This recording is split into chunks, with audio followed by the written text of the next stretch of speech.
Do you see wine and grocery stores popping back up this session? And if so, do you think it's going to pass this time?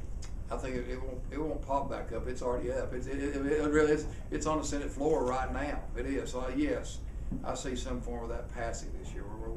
There are negotiations I know going on right now between the small store liquor store owners and others to make sure that everybody's covered. But yes, I mean, it really is time for that bill to pass.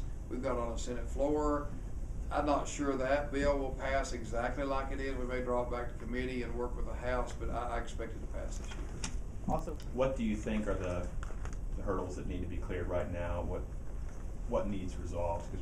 What are liquor stores going to be allowed to sell out besides liquor, and how does the referendum process work? Is it just in place to have the referendum now? I think probably those are the two biggest issues. It's just a matter, and we'll get those resolved. Yeah, well, if it passes, will wine be sold in grocery stores on Sunday afternoon, do you think? That's one of those things that have to be worked out. See, I don't even drink. Is beer sold on Sunday afternoon? Yes. Okay. Probably. And it varies by county too. Does it? Because the beer board decides. Right. I know in Georgia. Do I now? In Georgia, they don't. They have wine in grocery stores, but they can't. Like Costco doesn't sell. Again, one of those issues going to be worked out. So I don't even want to predict on that. This is a commerce, a revenue issue for me. And I live on the line in Virginia, as Steve Smith up there that owns Food City says, we're selling wine to Tennesseans in grocery stores now. They just crossed the state line to buy it. And that's where the tax revenue is going to. That's the first problem. And I understand that we set up a set of rules for the liquor store owners, and that's what they're abiding by. But I think that again, the Steve Smiths of the world that owns Food City is a very good friend of mine. When he makes the point that I didn't like it when Costco and Walmart and Sam's started selling groceries either. That changed my whole game, but it's free enterprise and I made it work.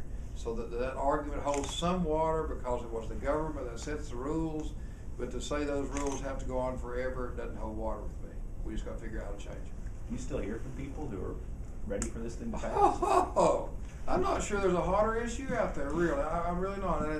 And when the event happened in the House that happened, keep in mind it was a legislator from Northeast Tennessee.